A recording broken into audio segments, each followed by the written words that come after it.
Hello friends, the topic of today's video is the equilibrium level of national income.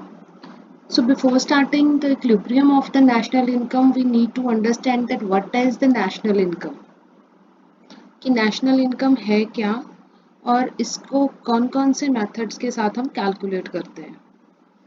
तो the national income is the money value of all the final goods and the services produced by a company during a given period of time. जैसे कि हम कहते हैं कि एक time period given होता है तो एक साल का या कुछ टाइम पीरियड, ज़्यादातर एक साल का टाइम पीरियड काउंट होता है जिसमें कि हम सारी गुड्स और सर्विसेज की जो मनी वैल्यू है उनको लेते हैं और वो सारी गुड्स और सर्विसेज जो होती हैं वो फाइनल गुड्स एंड सर्विसेज होती है. ठीक है. So money value of all the final goods and the services produced, we are not including the intermediary goods जो कि अभी फाइनल नहीं हुई हैं. ठीक है. जो फाइनल गुड्स प्रोड्यूस हो चुकी हैं उनकी जो मनी वैल्यू है एक साल में हम उसको लेते हैं नेशनल इनकम को डिफाइन करने के लिए. अब ये क्या है कि how to measure that national income. There are three methods: product method, income method and the expenditure method of measuring the national income. Now, equilibrium level of the national income. Now, if we have to find out the equilibrium level of the national income, then we have to understand ki how much we should produce.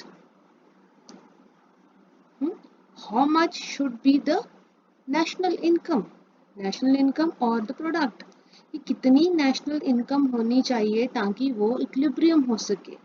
अब equilibrium की condition क्या है? Production is equal to the demand of the people. Means कि जितनी भी लोगों की demand है गुड्स और सर्विसेज की और उसकी प्रोडक्शन जो है वो दोनों एक दूसरे के इक्वल होनी चाहिए. ठीक है. So that the goods do not remain unsold और do not face the shortage. क्योंकि अगर ये दोनों चीज़ें बराबर नहीं होती हैं, production and the demand of the people, तो या तो क्या होगा कि कुछ गुड्स जो होंगी वो सेल नहीं हो पाएंगी, या ज़्यादा हो जाएगा कि गुड्स जो है वो शॉर्टेज हो जाएगी. सो क्या है कि ये दोनों चीज़ें आपस में बराबर होनी चाहिए. ओनली देन आपका जो इक्विलिब्रियम है वो आ पाएगा. अब डिमांड जो है, the demand should be equal to the supply, और आप क्या कह सकते हो, the consumption demand plus the demand for the investment good. ये हमें क्या देती है? हमारा aggregate demand. Consumption demand and the demand for the investment goods. जो एग्रीगेट डिमांड है और एग्रीगेट सप्लाई, ये दोनों बराबर होंगी, इक्वल होंगी. Only then we can find out the equilibrium level of the national income.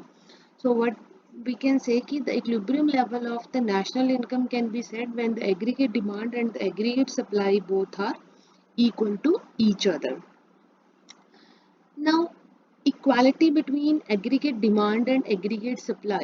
We are given with the income is increasing, aggregate demand is increasing, consumption is also increasing, aggregate supply is there, savings are there. Accordingly, we have calculated. Okay, because if the aggregate demand is more, तो there is a expansion. तो trend क्या होगा? Expansion होगा. Now you can compare here aggregate demand and aggregate supply. If aggregate demand is more, then the aggregate supply there is an expansion. Similarly, this stage also 490 minus 450 expansion stage.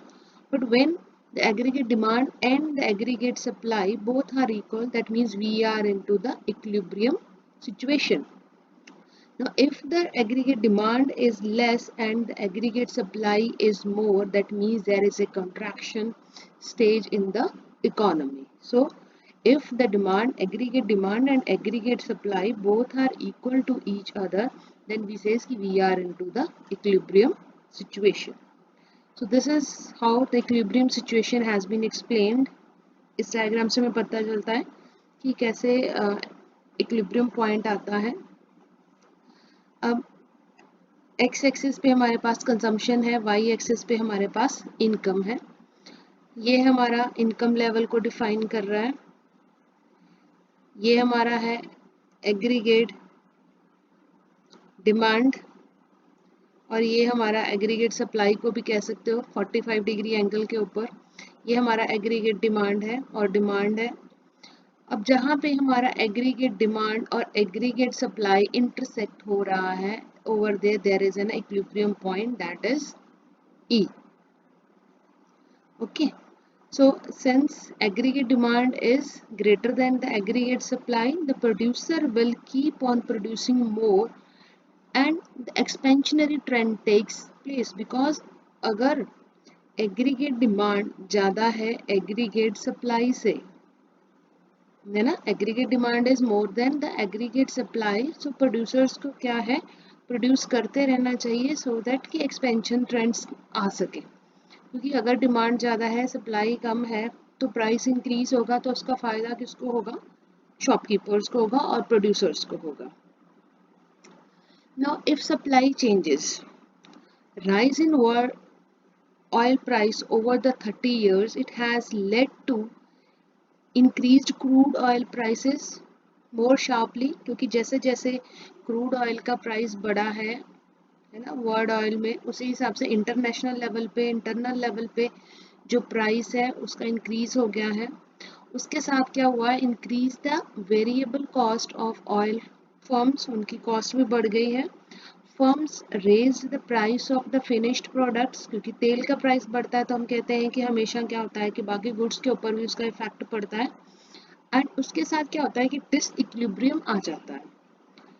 और subsidize pricing done by the government, तो government को क्या करना पड़ता है कि subsidy देनी पड़ती है, क्योंकि अगर तेल का प्राइस बढ़ गया उसकी वजह से क्या होगा कि सारी चीज़ों का प्राइस बढ़ जाएगा। अब जब सारी चीज़ों का प्राइस बढ़ गया तो जो प्रोडक्शन है वो नहीं हो पाएगी, क्योंकि वो कॉस्टली हो जाएगी, मार्केट में डिमांड नहीं होगी और प्राइस ज़्यादा होने की वजह से लोग खरीदेंगे नहीं, प्रोडक्शन नहीं हो पाएगी। तो प्रोडक्शन करने के लिए क्या होगा कि गवर्नमेंट को उसके सब्सिडी देनी पड़ेगी।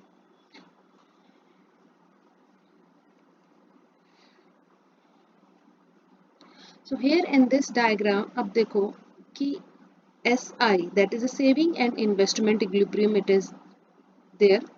ये हमारी सेविंग लाइन है, सेविंग कर्व, और ये हमारी इन्वेस्टमेंट कर्व है। Saving is equal to investment is an equilibrium point. At this point the company or the economy is in the equilibrium.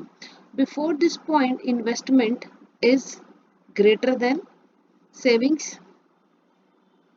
है ना, and expansionary stage was there, and after this point investment is less than the saving, so the contraction stage is there, because if the savings and investment is equal only then the equilibrium will take place, otherwise the expansionary or the contraction stage will be there.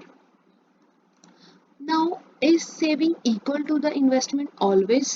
क्या हो सकता है कि हमेशा हम जितनी saving हो उतनी इन्वेस्टमेंट हो? In reality it is not there, but Keynes says that income is equal to consumption plus saving, and income is also equal to consumption plus investment. So from here it is evident that investment should be equal to the saving.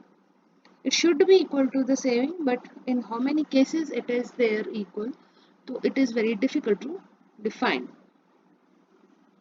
But it is not possible in the real life, जैसे मैंने आपको पहले बताया कि in the real life it is not possible. The equality is shown on the basis of the real investment and the real saving. Similarly here, aggregate demand in the form of consumption plus investment and aggregate supply is shown to you. Now as if the demand is more, so there is expansion stage. अगर ये equal है तो there is an equilibrium stage, and अगर ये ज़्यादा है और aggregate supply ज़्यादा है और एग्रीगेट डिमांड कम है तो क्या हो जाएगा, कॉन्ट्रैक्शन स्टेज होगी. Thank you guys for listening.